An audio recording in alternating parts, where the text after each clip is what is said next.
Frank Miller stared out the viewport of the massive ship called Celestial Harmony. The stars looked different from here, so far from Earth. He adjusted his blue uniform and took a deep breath. Even after 3 weeks aboard the flagship of the Galactic Alliance, he still couldn't believe he was here. "Commander Miller, the Admiral requests your presence on the command deck." The voice belonged to a young Zentari officer. The blue-skinned alien stood a full foot taller than Frank, with 4 blinking eyes that never seemed to look in the same direction at once. "Thank you. I'll be right there," Frank replied. As he walked through the curved hallways of the ship, other alien crew members moved aside.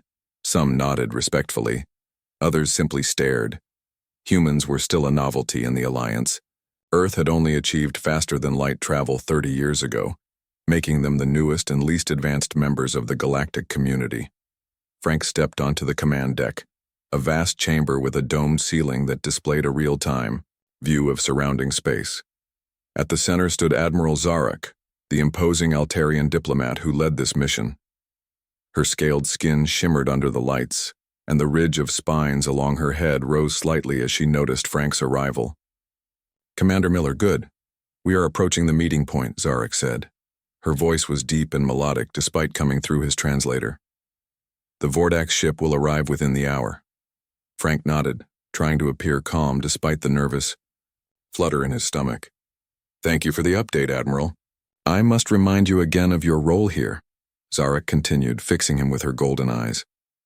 "You are here purely as an observer. Earth is too new to the galactic community to have a voice in these negotiations. The Vordax have agreed to peace, talks after a century of conflict with the Alliance. This situation is extremely delicate." "I understand completely, Admiral," Frank assured her. "I will observe and report back to Earth's government. Nothing more." "See that you do," Zarak said. "The Vordax are difficult. They have destroyed entire worlds during this conflict. It has taken years to bring them to the negotiating table." Frank knew his position well. He had been briefed extensively before leaving Earth. He was here as a courtesy to humanity, nothing more. Earth wanted to learn about interstellar diplomacy by watching the experts, and the Alliance had reluctantly agreed. The communications officer, a small green being with tentacles for arms, suddenly called out, "Admiral, we're detecting an unauthorized approach vector. The Vordax ship is coming in too fast." The crew burst into action. Frank stepped back against the wall, staying out of their way as Zarak barked orders. "Raise shields. Hail them immediately." Frank studied the holographic display showing the approaching Vordax vessel. It was sleek and black, shaped like a predatory insect. Something about its movement pattern tickled his memory. It reminded him of old Earth naval tactics, specifically an aggressive approach designed to intimidate while still technically staying within the rules of engagement. "They've responded to our hail," the communications officer announced.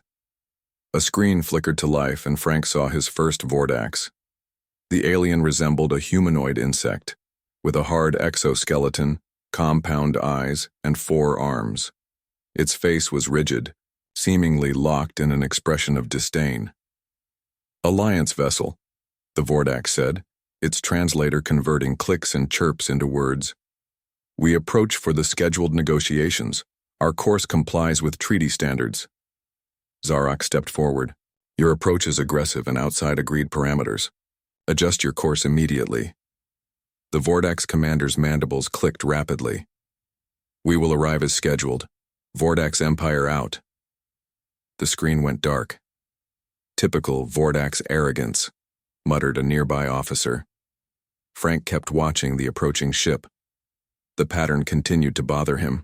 He had studied historical military tactics back on Earth, including those from wars hundreds of years ago.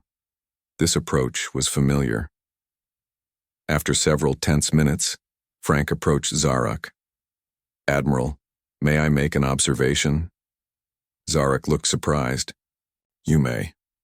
"The Vordax ship's approach resembles an old Earth naval tactic. They're testing your response while making sure to stay just within what they can claim is acceptable. It's a psychological tactic." Zarak tilted her head. "Interesting. What would your people do in response?" Frank considered carefully. "We would hold position and not react. Showing concern gives them what they want. The admiral studied him for a moment, then nodded. A wise observation. Perhaps there is value in your perspective after all. She turned to her crew. Stand down alert status. Maintain position and continue regular operations. Show no concern. The tension on the bridge eased slightly. Frank felt a small surge of pride at having his advice taken seriously. 3 hours. Later, the Vordax ship took up position alongside the Celestial Harmony at the neutral meeting point in the Proxima Centauri system. Final preparations for the diplomatic meeting were underway. Frank's quarters aboard the ship were small but comfortable. He sat on his bed, reviewing notes about Vordax culture and diplomatic protocols on his tablet. A chime sounded at his door. "Enter," he called. The door slid open to reveal Lena, a human science officer, one of only 3 other humans aboard the massive ship. "Commander Miller," she said with a smile. "I heard about your tactical insight on the bridge. Word travels fast around here." Frank shrugged. "It was nothing special. Just something I noticed." Lena sat in the chair across from him. "Don't undersell. The Alliance doesn't expect much from us humans yet. Every small contribution helps change their perception." "I suppose you're right," Frank admitted. "Still, tomorrow, I go back to being a silent observer while the real diplomats work." "About that," Lena said, leaning forward, "there's something odd in the Vordax delegation requests. They asked for a complete biological profile of all attendees. That's unusual even for them." Frank frowned. "Do they seem concerned about something?" "Maybe. Or they're just being thorough." Lena stood. "Either way, good luck tomorrow. Make us humans proud by saying absolutely nothing." She grinned. After she left, Frank couldn't shake a feeling of unease. Tomorrow he would face the Vordax in person. Earth had never directly interacted with them before. He was simply there to watch and learn. So why did he have a strange feeling that his presence would matter more than anyone expected? The grand conference chamber aboard the Celestial Harmony was a marvel of alien design. The ceiling arched high above, decorated with a moving star map that showed the current position of all major Alliance worlds. Frank stood near the back wall, dressed in his formal Earth Fleet uniform. He kept his face calm despite the nervous energy running through him. "Remember not a word," Admiral Zarek had told him that morning. "The Vordax are easily offended. Let the professional diplomats handle this." Frank watched as Alliance representatives from 7 different species arranged themselves at the large crescent-shaped table. Each wore the distinctive formal attire of their home world. Admiral Zarek, in her shimmering gold diplomatic armor, took the center position. A low tone sounded throughout the chamber, announcing the arrival of the Vordax delegation. Frank's first thought as they entered was that the briefing materials hadn't fully captured just how alien the Vordax truly were. 6 tall figures strode into the room with perfect synchronization. Their hard exoskeletons were deep maroon with black markings that seemed to shift in the light. Each Vordax had 4 arms and moved with unsettling precision, like well-oiled machines.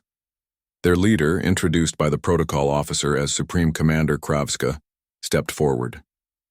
His upper set of arms were adorned with metal bands marked with symbols Frank couldn't read. Unlike his companions, Kravska's exoskeleton was almost black, with only hints of maroon showing at the joints. "Representatives of the Alliance," Kravska said through his translator. His actual speech consisted of clicks and chittering sounds. "The Vordax Empire acknowledges these proceedings." Admiral Zarek nodded her scaled head. "The Alliance welcomes the Vordax delegation. We hope these talks will bring an end to the conflict that has damaged both our civilizations." Frank observed the formal introductions with interest. The Vordax seemed to have a rigid hierarchy, with each member of their delegation possessing a specific rank and purpose. They acknowledged each Alliance representative with minimal courtesy. Then Kravska's compound eyes swept across the room and landed on Frank. The Vordax leader went completely still. So suddenly that the translator took a moment to catch up, Kravska asked, "What is this creature doing here?" All eyes turned toward Frank. He remained perfectly still, keeping his expression neutral as he'd been trained. Admiral Zarek replied smoothly. This is Commander Miller of Earth. His species has recently joined the Alliance. He is here merely as an observer. The entire Vordax delegation began making rapid clicking sounds. Frank couldn't tell if they were speaking to each other or if this was some kind of alarm response. Their posture had changed, becoming more rigid, more alert.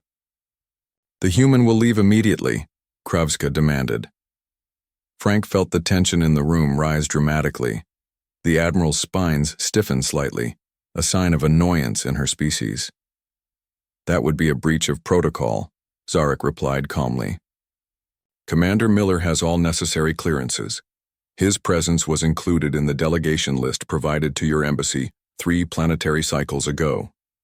Frank kept his hands folded in front of him, maintaining his diplomatic stance. He noticed the Vordax shifting slightly, spreading out in the room. Their movements reminded him of soldiers taking defensive positions. We received no such notification, Kravska insisted. His secondary arms were making small, agitated movements. An Alliance aide quickly brought a data pad to Admiral Zarek. She glanced at it and then held it toward the Vordax leader. Here is the acknowledged receipt from your diplomatic office, dated precisely 3 cycles ago, with the complete delegation list. Kravska did not take the tablet or even look at it. His compound eyes remained fixed on Frank. The human presence was not processed correctly. This is unacceptable. Frank felt distinctly uncomfortable under the alien's gaze. It wasn't just diplomatic tension. Something deeper was happening. The Vordax leader seemed almost afraid, though Frank wasn't sure how he could tell that from the insectoid features. After a tense silence, Kravska turned back to Admiral Zarek. We will adjourn for 1 planetary rotation to reconsider our position. Without waiting for a response, the Vordax delegation moved toward the exit. Frank noticed they took a path that gave him the widest possible berth. Not a single one of them turned their back on him as they left. When the doors closed behind them, the chamber erupted in confused conversation. What just happened? Asked the Proxian representative, his translucent skin flushing with confusion. Admiral Zarek turned to Frank with narrowed eyes. Commander Miller, have you had any previous contact with the Vordax Empire that was not disclosed to us? No, Admiral, Frank said honestly. This is my first time seeing any Vordax in person. Then why did they react to you that way? She pressed. I have no idea, Frank replied. They seemed almost afraid. Afraid?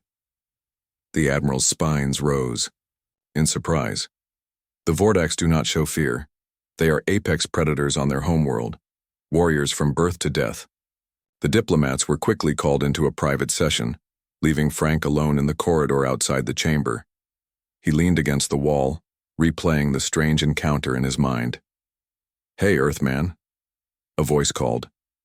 Frank looked up to see Lena approaching with another human, Dr. Alan Baker, the ship's xenobiologist. Word travels fast, Lena said. The whole ship is talking about how you scared the scales off the Vordax. I didn't do anything, Frank protested. Alan adjusted his glasses.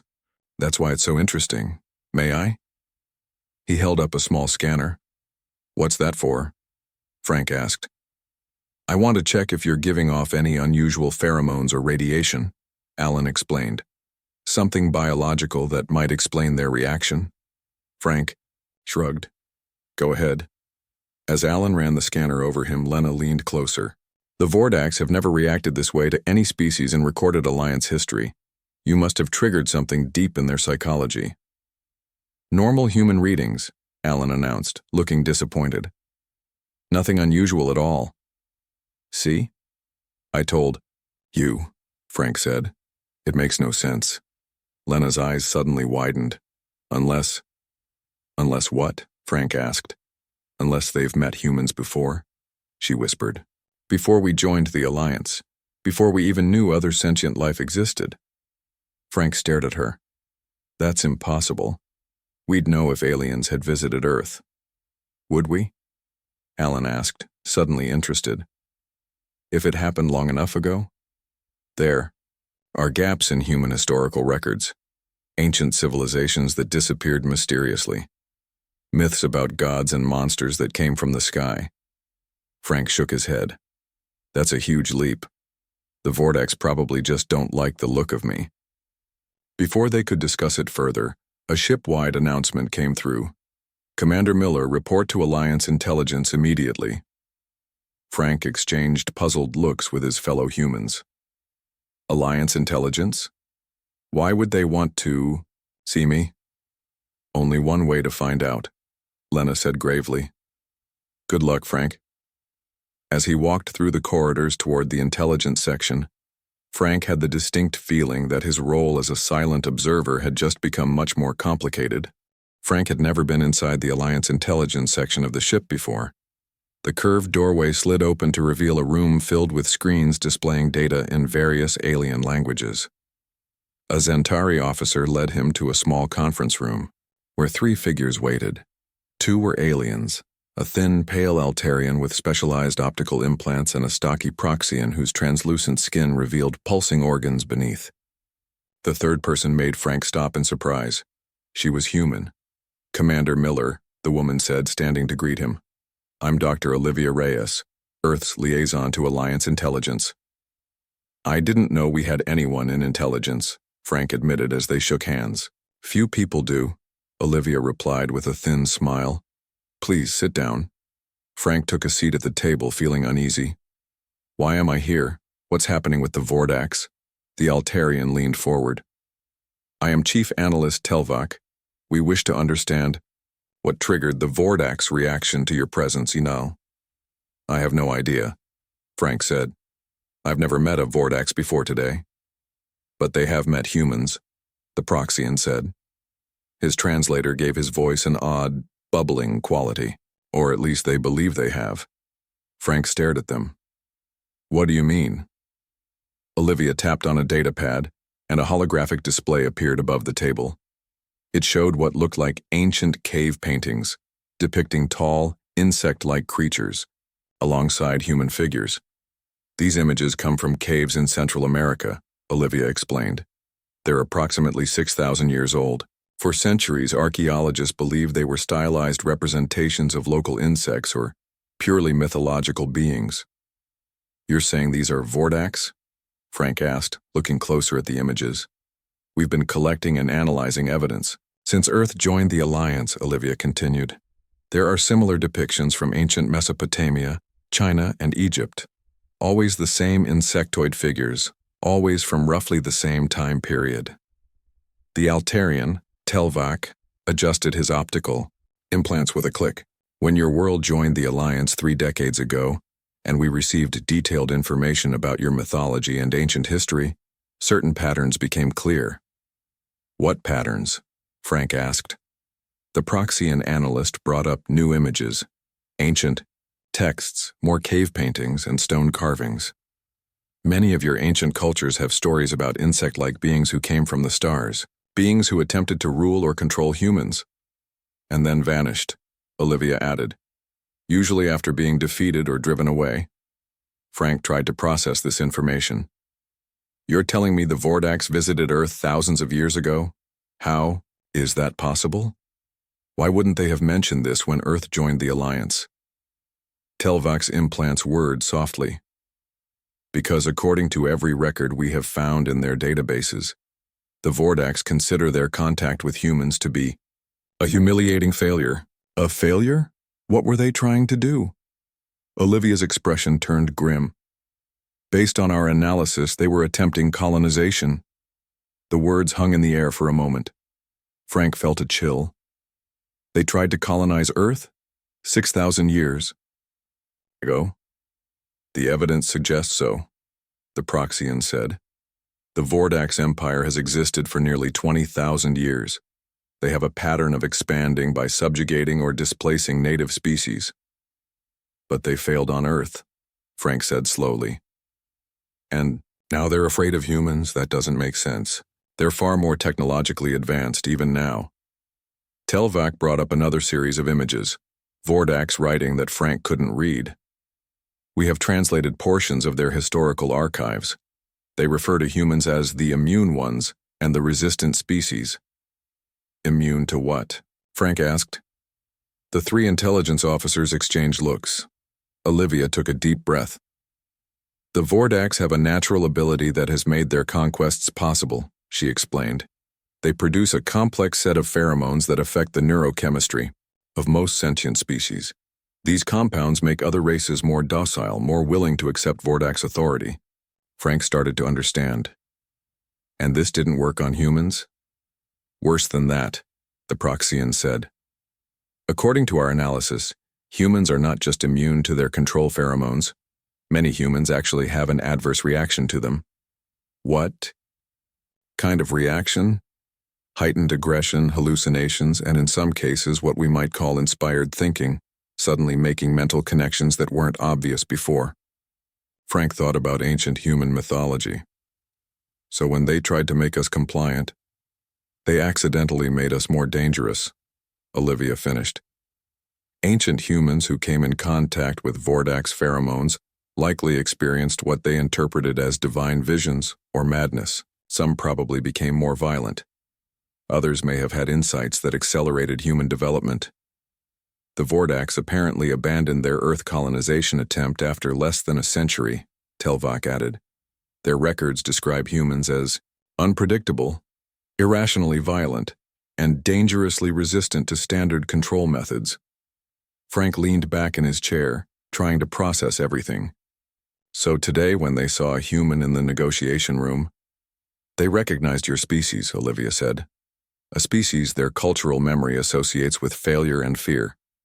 Before Frank could respond, an urgent message came through on the main screen. It was Admiral Zarak. The Vordax have requested to move up the negotiations to immediately, the Admiral announced. They seem agitated. Commander Miller, your presence is required. My presence? Frank asked, surprised. I thought they wanted me gone. Quite the opposite, Zarak replied. They have specifically requested that you be present. I don't understand it, but this is too important to question. Report to the conference chamber immediately. The screen went dark. Frank turned to the intelligence officers with a confused look. This makes no sense, he said. Why would they want me there now? Olivia stood up. I'm coming with you. We need to understand what game they're playing. As they hurried through the corridors, Frank's mind raced. If what you've told me is true, why would the Vordax want to face a human again? Wouldn't they want to avoid us? Unless they're testing something, Olivia said thoughtfully. Or unless they've found a way to overcome their previous failure with humans. When they arrived at the conference chamber, Frank was surprised to see only Admiral Zarak and 2 security officers waiting. Where are the other Alliance representatives? He asked. The Vordax requested a smaller meeting, Zarak explained. Just me as chief negotiator and you, Commander Miller. Dr. Reyes may join as Earth's intelligence liaison. That seems suspicious, Frank said. Extremely, Zarak agreed. But they've also offered unprecedented concessions in their initial proposal. If they're sincere, this could end a century of war. The doors to the chamber opened and Supreme Commander Kravska entered with just 2 Vordax guards. Frank noticed their mandibles clicking rapidly, a sign of agitation, according to his briefing materials. We are prepared to proceed, Kravska announced without preamble. Frank caught the Vordax leader's compound eyes flicking toward him repeatedly. There was something in that alien gaze that Frank couldn't quite identify. Was it fear, curiosity, or something else entirely? As they took their seats at the table, Frank couldn't shake the feeling that he had somehow become the center of the most important peace negotiation in the galaxy, and he still didn't understand why. The conference room felt too small with the Vordax delegation sitting directly across the table. Frank could hear the subtle clicking of their mandibles and smell a faint sweet odor that reminded him of overripe fruit. He kept his face neutral, but his mind raced with questions after everything he had just learned. Admiral Zarak began the proceedings. Supreme Commander Kravaska, you have requested this special session and indicated you have a new proposal. The Alliance is willing to listen. Kravaska's upper arms made a formal gesture while his lower arms remained perfectly still. The Vordax, Empire has reconsidered its position in this conflict. We are prepared to accept the Alliance's original terms for peace." A shocked silence followed this announcement. Frank glanced at Zarak, whose spines had risen in surprise. The Admiral's original terms had heavily favored the Alliance, demanding the Vordax withdraw from 3 contested star systems and pay significant reparations. They were opening terms, meant to be negotiated down over weeks or months. "This is unexpected," Zarak said carefully. "Your empire has fought for these territories for over a century. May I ask what prompted this sudden change?" Kravska's compound eyes shifted briefly toward Frank before returning to the Admiral. "Our leadership has determined that peace is preferable to continued conflict. The specific reasons are internal matters." Frank noticed Olivia typing notes rapidly on her datapad. She looked as confused as he felt. "While the Alliance welcomes this development," Zarak continued, "such a sudden reversal is unprecedented. We must ensure this agreement will be honored by all factions of the Vordax Empire." "It will be," Kravska assured her. "The decision comes from our highest authority." Frank decided to risk speaking up. "May I ask a question, Admiral?" Zarak looked surprised but nodded. "You may, Commander Miller." Frank turned to face Kravska directly. "Supreme Commander, yesterday your delegation seemed upset by my presence. Today you specifically requested I attend. Why?" The Vordax leaders' mandibles clicked rapidly for a moment before he answered. "Your presence is significant to our history." "How so?" Frank pressed. Kravska seemed to struggle with his answer. "Our records indicate previous contact with your species. Long ago." "On Earth?" Frank asked. The 3 Vordax went completely still. After a long pause, Kravska replied, "Yes, before your recorded history." Admiral Zarak's eyes widened. The Alliance was not aware of any prior contact between Vordax and humans. This is a significant revelation. Kravska made a dismissive gesture with his upper right arm. "It was a brief exploratory mission. Unsuccessful. Not relevant to current negotiations." Frank leaned forward. "I think it is relevant, especially if it's influencing your decision now." The tension in the room grew thick. Olivia caught Frank's eye and gave him a subtle nod, encouraging him to continue. "Were you attempting to colonize Earth?" Frank asked directly. The reaction was immediate. All 3 Vordax shifted in their seats, their clicking growing louder and more agitated. "That was the distant past," Kravska said finally. "Different leaders, different methods, but the same biology," Frank noted. "Your species produces control pheromones that work on most sentient races, but not on humans." The Vordax leader's compound eyes fixed on Frank. "You know much for an observer." "Alliance intelligence has been analyzing historical records," Olivia interjected smoothly. "Both from Earth and more recently from Vordax archives made available through diplomatic channels." "Then you know why this peace is necessary," Kravska said. "Humans are now part of the Alliance. Direct conflict would be problematic." Admiral Zarak looked between them, clearly trying to understand the subtext of the conversation. "Are you suggesting the Vordax Empire fears humans specifically? A species with minimal space presence and limited technology compared to your own?" Kravska's mandibles clicked in what might have been irritation. "We do not fear. We assess risk. Humans are unpredictable, dangerous. When exposed to our pheromones, they become more aggressive, not less. More creative, not docile. Our ancestors learned this at great cost." Frank thought about ancient Earth myths, stories of gods inspiring humans, of visions and prophecies. Had those been reactions to Vordax pheromones? "How exactly did humans drive your people from Earth?" Frank asked. Kravska's posture stiffened. "They should not have been able to. By all logical standards, primitive humans with simple tools should have been easily controlled. Instead, they organized. They coordinated attacks. Some seemed to anticipate our movements before we made them." "Precognition?" Zarak asked skeptically. "No," Olivia said, looking up from her data pad. Pattern recognition, enhanced by Vordax pheromones affecting human brain chemistry. Frank nodded, understanding dawning. Your control method backfired. Instead of making us easier to conquer, it made us better at fighting you. And now? Admiral Zarek asked. Humans are a tiny percentage of Alliance populations. Their worlds are far from contested territories. Kravska's lower arms shifted uneasily. Our scientists have analyzed human expansion patterns. Your population grows rapidly. Your adaptability is unmatched. You solve problems in ways other species do not consider. Even in just 30 years as Alliance members, humans have begun modifying alien technologies in unexpected ways. Frank hadn't thought about how Earth's integration into the Alliance might look from an outside perspective. Humans were naturally curious, taking alien technologies and finding new applications or improvements. So you're offering peace now, Frank said slowly, because you believe a future war with humans involved would be unwinnable. The conference room went completely silent. Kravska's compound eyes seemed to dim slightly. Our projections suggest that within 50 years, human influence within the Alliance will be substantial. Within 100 years, humans may become the dominant species, despite their technological disadvantages. Your adaptability, combined with Alliance resources. The Vordax leader left the sentence unfinished.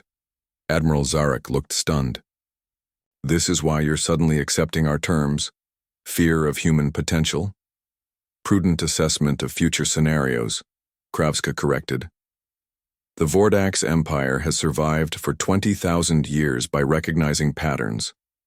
The pattern of human development is clear. Frank found it hard to believe. Earth was still learning the basics of interstellar politics.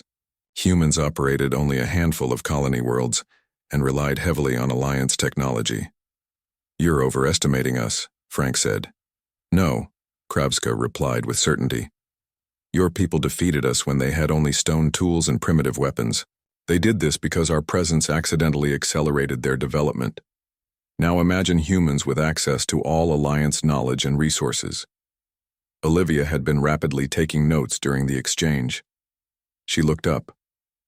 Supreme Commander, did your scientists detect anything unusual about Commander Miller specifically? Is that why you requested him personally? Kravska's mandibles clicked softly. His genetic profile shows markers, uncommon markers. What kind of markers? Frank asked. Those who would have strong reactions to our pheromones, Kravska said. In the past, such humans became what your ancestors called shamans, prophets, or warrior kings. They led the resistance against us. Frank felt a strange chill. I don't have any special abilities. Perhaps not naturally, Kravska replied.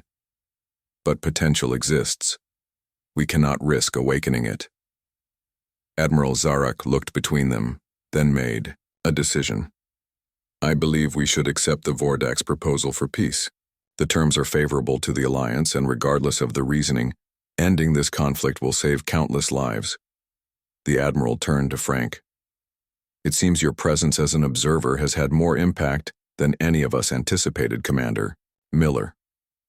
As they began reviewing the formal peace documents, Frank sat back in his chair, still processing everything he had learned.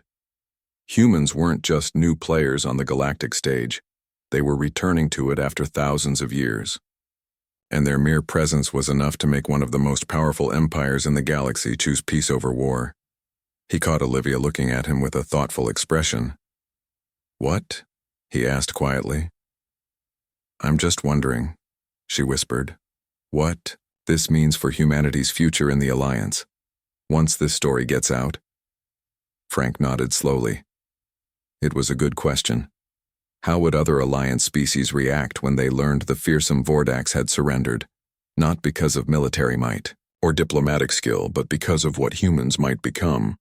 3 days after the unexpected peace agreement, the Celestial Harmony prepared to depart from the Proxima Centauri system. The ship hummed with excited conversation as crew members discussed the historic treaty and what it meant for the future of the Alliance. Frank stood at the viewport in his quarters watching the stars. He felt strange, like he had been part of something momentous, yet had done nothing but exist. The Vordax had signed every treaty document without argument, surrendering territories they had fought over for a century. A chime at his door broke his thoughts. "Enter," he called. Admiral Zarek stepped into his quarters, her tall form having to duck slightly under the doorway. Frank immediately stood straighter. "Admiral, this is unexpected." "At ease, Commander," she said, her scaled face unreadable. "I came to speak with you before we return to Alliance space." Frank gestured to the room's single chair while he sat on the edge of his bed. "What can I do for you?" Zarek didn't sit. "The Alliance Council has been informed of everything that transpired here. They are concerned about the implications." "Concerned? We just ended a century-long war without firing a shot." "Yes," the Admiral said. "Because an advanced empire fears what humans might become." Frank understood now. "They're worried about Earth?" Zarek's spine shifted slightly. "Some council members found the Vordax assessment of human potential disturbing. There are suggestions that perhaps Earth should remain a junior member of the Alliance for an extended period, for safety." Frank felt a flash of anger. "So we help bring peace, and the reward is to be treated as a threat?" "I did not say I agree with this position," Zarek said carefully.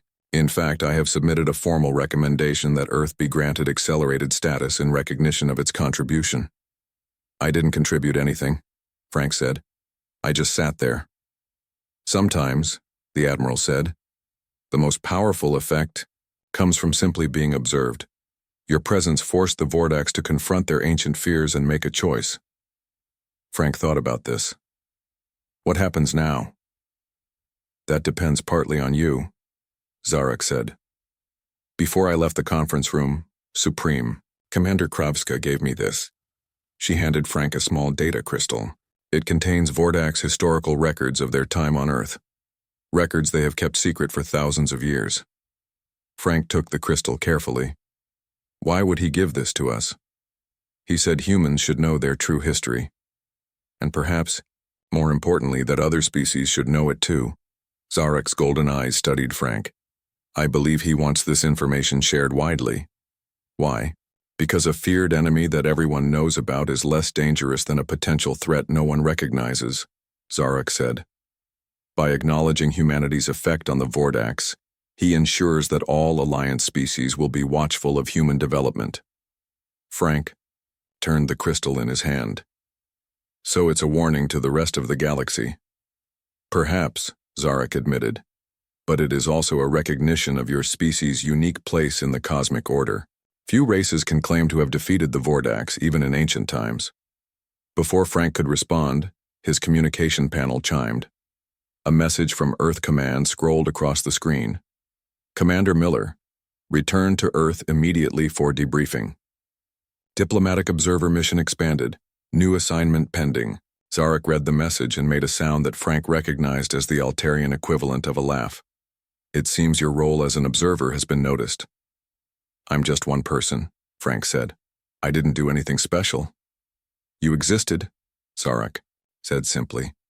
"Sometimes that is enough to change the course of history." After the Admiral left, Frank was summoned to the ship's main communications center. A secure channel to Earth had been established, and the face of General Laura Hayes, Earth's representative to the Alliance Defense Council, appeared on the screen. "Commander Miller," she said without preamble, "your report has caused quite a stir back home." "I'm sorry, General. I was just following—" "Don't apologize," she interrupted. "You've given Earth something we've been searching for since we joined the Alliance. Respect." Frank shook his head. "I don't understand. All I did was sit in a room." "What you did," General Hayes said firmly, "was reveal that humanity has a unique advantage in this galaxy, one that even the Vordax recognize and fear." "It was just luck," Frank insisted. "I happened to have genetic markers that made them nervous." "It's more than that," Hayes replied. "We've been analyzing the preliminary data you sent. Their pheromones affect human brain chemistry in ways that enhance our natural abilities. Our adaptability, creativity, pattern recognition, The very traits that helped us survive on Earth make us uniquely dangerous to certain species. Frank frowned. So what now? Do we use this as a weapon? No, Hayes said sharply. We use it as a shield. Knowledge is power, Commander. Now we know why some species have been wary of Earth joining the Alliance. Now we understand what we bring to the table beyond our technology. And what exactly is that? Frank asked. Potential, Hayes said simply. The Vordax see it. Soon the rest of the Alliance will too. She leaned closer to the screen.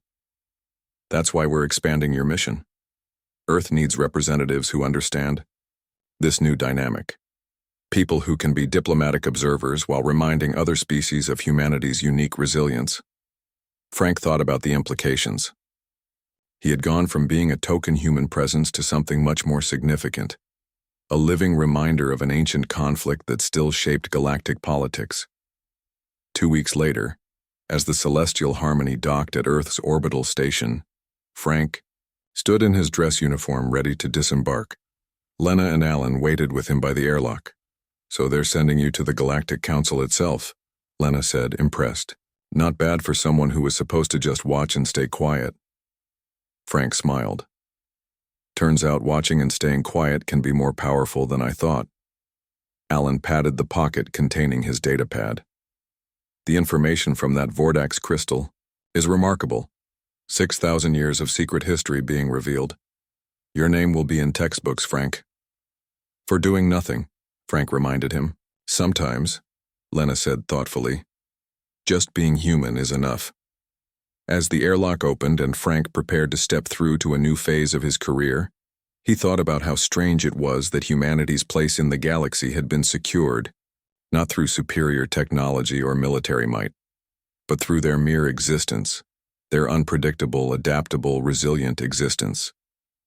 The diplomatic observer had observed nothing and changed everything, and somewhere across the stars, the Vordax watched and waited to see if they had made the right choice, to surrender to humanity now rather than face them in the future.